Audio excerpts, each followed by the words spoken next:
Hello, আমি দিল্লির মহারানী বলতেছিলাম, শেখ হাসিনা ওরফে বঙ্গবন্ধু কন্যা, দেশদ্রোহী, গণহত্যাকারী, আর যা যা বলে। আরে, নামের পাশে সুন্দর সুন্দর ট্যাগ লাগাই দিছো। বাহ বাহ বাহ, শুনতে ভালোই লাগতেছে। আমি তোমাকে ওসব নামে ডাকবো না, আমি ডাকবো তোমাকে বেগুন রানী। সমস্যা নাই, বেগুন রানী ডাকো আর পটল রানী ডাকো, কোনো প্রবলেম নাই। তুমি কে বলছো ভাই? ও হ্যালো, তোমার কণ্ঠস্বর দেখে মনে হচ্ছে তুমি পিনাকি ভট্টাচার্য। আরে আপা, ও মুখে নাম নিয়েন না, আমার নাম নিয়েন না। ও মুখে আমার নামটা পর্যন্ত মানায় না। হাদি ভাই চলে গেল, আর এটার পেছনে দায়ী কে জানো? তুমি। একটা জিনিস বুঝি না, কেন রে ভাই, কেন সব কিছুতে আমাকে টানতে হবে কেন? আমি কি ওখানে ইনভলভ ছিলাম যে সব কিছুর জন্য দায়ী আমি হাসিনা হব? হাদি ভাই একজন ফুলের মতো মানুষ ছিল। কি অপরাধ ছিল তার? অপরাধ এই ছিল সে সত্য কথা বলতো। অপরাধ এই ছিল সে ইন্ডিয়ার বিরুদ্ধে কথা বলতো। অপরাধ এই ছিল। বাবা না, মানে তুমি অন্য কথা বলো। এইসব কথা আমাকে বলিয়া কোনো লাভ হবে না। এগুলা গোপন তথ্য, ফাঁস করা যাবে না।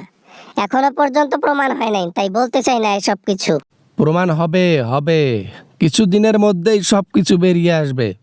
তারপর আরও 100 মামলা তোমার উপর দেওয়া হবে। দেশের মধ্যে ঢুকলে জীবন তুষ। আরো নির্বাচনের আগে কত কি দেখবা। দেইকো দেইকো পিনাকি ভট্টাচার্য, তুমি তো সবসময় আমাকে বাস দিয়ে থাকো। নো প্রবলেম, এবার নির্বাচনে আমি সবাইকে বাস দেব। ওই দিল্লিতে থাইকা তুমি ওই বেগুন রানী পটর পটর করলে হবে না। ওই দেশের মধ্যে আইসা তারপর হেডামটা দেখাও। তুমিও তো দেশের বাইরে থেকে পটর পটর করো, দেশের মধ্যে গিয়ে তুমি আমার বিরুদ্ধে কথা বলো না কেন?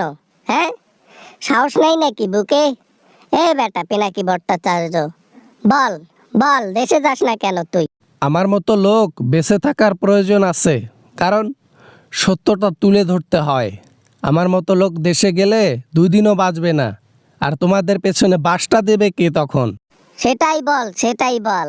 তাই তো বলি, তুমি ভয়ে কেন যাও না পিনাকি ভট্টাচার্য? নিজে ভয় করো, আবার আমাকে বলো যে তুমি ভয় কর। হ্যাঁ, ইন্ডিয়া কতদিন মানুষের উপর এরকম অত্যাচার করবে? আর নয়, প্রথম আলো ডেইলি স্টারকে খেয়ে দিছে কে জানো? পাবলিক। কোন দিন জানো? কালকে। ইন্ডিয়ার সমর্থনকারীকে এইভাবে আর কতদিন নিস্তার করবা? কোনো সমস্যা নাই, নো প্রবলেম। আমাদের ভক্ততা আরো বেড়ে যাবে মানুষের। দেখিও বড় বড় বিজনেসম্যান সব ইন্ডিয়ার পক্ষে নিয়ে কথা বলবে। একদিন কথা বলবে, তারপরের দিন নাই।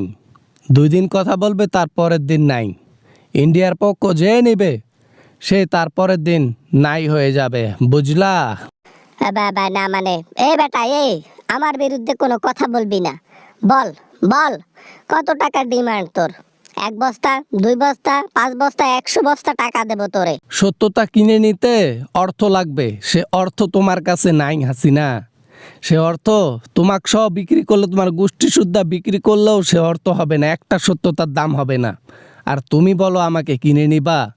যদি বিক্রিয়ে হইতাম আরও 10 বছর 15 বছর আগে হইতাম, আর তখন দালান কোঠা দিয়ে এক রাজপ্রাসাদে বাস করতাম।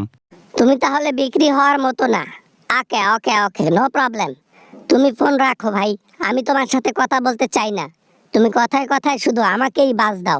বাস দেব নাতে কি করব? অন্যায়কারীকে বাস দেওয়াই আমার কাজ, সেটা তুমি হও আর অন্য কেউ। মিথ্যা কখনো চাপা থাকবে না, সত্যকে উকরে বের করাই আমার কাজ।